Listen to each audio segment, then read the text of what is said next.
Ashamaa harka fuunee daawwattootaa fi hordoftoota keenya akkam nagaa keessanii nageenya koo kan jaalalaaf kabajaa bakkuma isin jirtanitti sana dhaqu. Egaan oduu oo'ituun isiniif qaba. Oduu ganama kanaa jechuudha. Hamma xumura qophii kiyyaatti na waliin turu hin irraanfatina. Akka tasaa namoonni chaanaalii keenya haaraa taatanii dhuftan yoo jiraattan subscribe gochuun mallattoo yaabichaa tuquudhaan nu hordofaan affeerraa keenya. Egaan oduun irraa immoo ajaa'ibaati. Salphina bilisiginnaa lama qabadhee isinii dhufe. Salphina keessafuu gurguddaa waa kan dhiiga argitee dhiigni ilmaan Oromoo irratti hojjetaa jiru. Salphina qofa osoo hin taane wanta dhiigni ilmaan Oromoo mootummaa san irratti hojjetaa jiru isiniif himuuf deemaa jechuudha. Lamaan biyya keenya keessatti hin beektan mootummaan maal akka ta'e. Mootummaa hawaasatti moo mootummaa teessoo yookaan kursii ofiitti moo mootummaa biraatti kan jedhu kana nama hundaaf gaafii miti. Akkasuma mootummaa Itoophiyaa keessatti Itoophiyaa keessumaayyuu muummichi ministeera Abiyyi Ahmad diina baay'ee qaba. Diina baay'ee qaba. Uummanni Oromoo isaaf diina, TPLF isaaf diina, Oromoon isaaf diina, Amaarri isaaf wanni hundi isaaf diina hin beektan. Kan isa wajji deemee hojjetaa jiru jiraate xiqqoo waraana. Kan isaan irraa hafamuu hin jiru. Garuu wanti haaraan argame maal inni? Waraana isaa kan inni akka waaqatitti ilaalu. Waraana isaa kan inni akka gooftatitti mataa ol qabatee ilaalu. Kan inni ittiin anjabee uummata xiqqaa guddaa dubartii Tigraay, dubartii Oromoo, dubartii adda addaa sagaagalummaa hin taane waraana isaa irratti deebisu guyyaa kaleessa akkuma viidiyoo irratti argitan gama galgalaatti irratti namoonni sooshaal miidiyaa irratti turtan bifa mataa gadi qabaatiin bifa argitee xiqqeenyatiin booji'amanii TPLFin boojitee jechuudha. Waraanni wayyaanee dhokatee jiru. Waraana isaa booji'ee maal jedha? Maal dhuftan? Maal barbaacha dhuftan? Mootummaa Abiyyi jedhamutu dirqamaan nu ergee. Mootummaa isin erge? Abiyyiin jaallattan hin jaallannu. Sigaarra waawwan. Sheemi waraana akkas gaga'u qabamanii kan gisee duraa nutu jiraaf. Dachii argitee uummata balleessuuf deeman. Erga qabamanii booda maal jedhan? Abiyyiin dirqamaan nu erge. Abiyyiin jaallattan hin jaalannu. Kana jechuun yoo Abiyyi kan jaalanne taate, yoo Abiyyi kan sin ergine taate, ati waraana deemaa jirta. Meeshaa isaa sibiila isaa lafa darbitee bakka barbaaddetti hin deemtu. Nama ati eessaa dhufte siin jedhutu jira biyya abbaa keetii keessatti. Nyaachuu deemtee nyaatamte akkuma poolisiin Oromiyaa woboo irratti deemtee gisee mara akka nama maraatee akka tarka diriirsitee maqaa ofii himatu wallaaltu san guyyaa kaleessa jaraaf immoo lubbuudha baay'isame. Afaan lubbuu argitee afaan boollaa gubbarra dhaabatanii haasa'an. Maal jedhanii? Waan haasa'an wallaalanii booji'amanii kana jechuun maal jechuudha? Abiyyi Ahmad dantaa ofiitiif malee waraana saniitiin illee naatoo hin goone. Waraanni sun dhumee deebi'ee isan ilaallatu. Lubbuun kan isaatii miti kan maaltu sagalche. Lubbuun kan miskiina abbaa argeeti. Lubbuun kan warra achi deemeetiin wareegameeti. Dhaqama jedhaaniin hojiin isaa deeme. Loli. Deebitee deebi'uu baattee sun dhimma keeti. Akkasitti saalfachiistee wannoon wayyaaneen jechuudha. Saalli guddaan immoo kanaa miti kan amma isiniif ibsuu dhufe gubbarra isiniif uuf malee qaanyii guddaan salphinni guddaan isaa miti. Mootummaan bilisiginnaadha. Saamicha inni uummata Oromoo irratti yookaan uummata Itoophiyaa irratti waggaa 2 moo 3 kana keessa godhe hin beektan guddaadha. San keessaa warri argitee mootummaa kan akka rabbiitti ilaale mallaqa gurguddaa fudhatee inni kun Ameerikatti mana ijaarratee inni kun Awurooppatti mana ijaarratee inni kun gara barbaadetti mana ijaarratee inni kun paaspoortii biyya alaa guuratee taa'aa jira.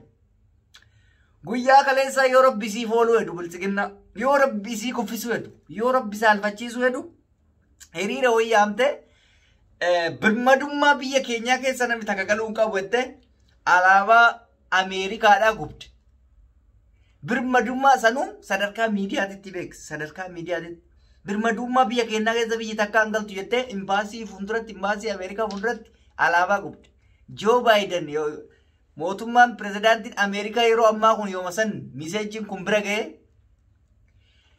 warra mootummaa keessa hojjetu qondaala mootummaa Itoophiyaa kamuu akka inni Ameerikaan seenneef qoqqobbiin uggurraan paaspoortii viizaa irra kaa'ame. Kana jechuun Ameerikaa dhaquu isaanii rakkoo miti jechuu miti. Wanni hundi isaanii kun ilma Ameerikaadhaa qaba. Kun maatii Ameerikaadhaa qaba. Kun lafa bitatee Ameerikaadhaa qaba. Biltsiginnaan jechuudha. Paaspoortiin kun fiizan hidhaamuuf jechuun wanti isaan achi qaban sun zeeroo ta'ee jira jechuudha. Osoo isaan Tiraampiin abaaran. Osoo yaa Tiraampati nuun taane nufi ta'edhaan Joo Baayiden mataa isaaniitti irratti bahe. Kun injifannoo guddaadha. Biltsiginnaan badii balleessitee odaan biyya kanaatti akka fakkeenyaaf biyyi mootummaan sun irraa bu'eefu garatti baqattuu qabdu jechuudha. Ameerikaan bar si dhoorgite jechuun jiruuf jireenyi ta'e si cufatte jechuudha. Mootummaan tokko badii guddaa hojjette Ameerikatti dheessee firiidamiin jiraata akka beeynutti. Amma Ameerikaan fiizaa achitti dhaamu kamuu qaama mootummaa Itoophiyaatti irraa kan dhufu hin qeebaltus hin fudhattus labsii irratti gootee jirti.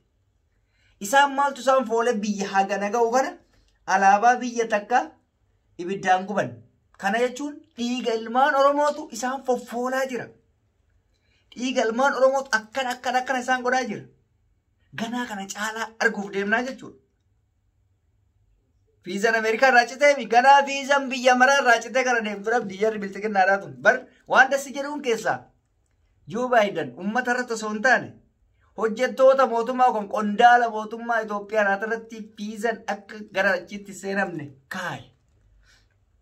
Miskiina kanaaf si mallaqa waan hin deema. Yaadni rakkoo hin qabu.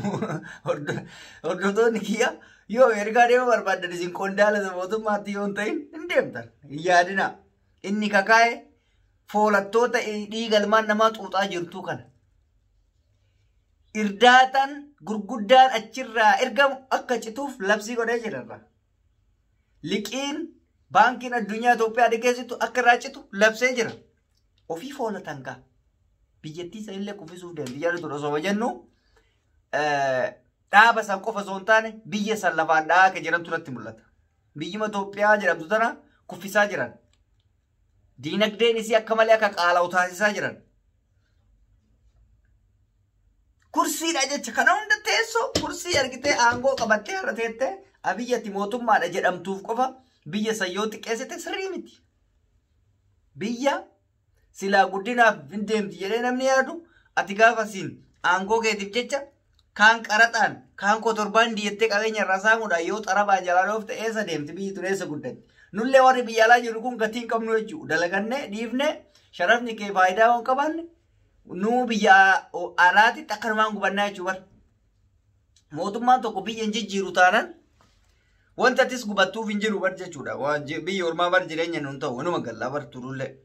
Dulloomnus amma teennus galuun keenya oolu. Maaliif biyya kaa irra dhalatte kaa rabbi fidee achisi buuse malee ati jaalattee achitti hin dhalanne. Biyya baddus taatu biyya hamtus taatu biyya keenya galu guddina sii silaa hin barbaanne. Biyya guddattetu nus fayyada maatii kennas jireenya kennas fayyada. Garuu hoo biyya sanitti siyaasa malee namni waa'ee guddinaa yaadu hin jiru. Siyaasa. Mootummaan siyaasa kursii yaada. Inni mormuu siyaasa kursii yaada. Inni kun akkasi. Namni biyyattii tana mee of dura ceesifna jedhu kan afaanin ceesisu malee kan hojiin ceesisu hin jiru. Abiy Ahmed Itoo Telekoom gurguratee jira. Telekoomii caarataa baasee jechuudha gurguratee jira. Qabdiyyuu doolaara miliyoona 880 ol fudhatee jira akka amma haasawaa jirutti. TV isaaniitu gabaasanaa miti. Jarumat jedhe. Kana jechuun maal jechuun waan biyya takka keessa jirtu faranjiidha investii biraatii dabarsanii gurguruu jechuun biyyattii gurguruun garaagarummaa akka hin qabne beeka. Beekamaadha kun. Kana keessa jirti biyyi keenya. Guddinni isii kana siyaasa. Diinni ummata walitti diinomsee jira. Ummanni hundi wal jibba.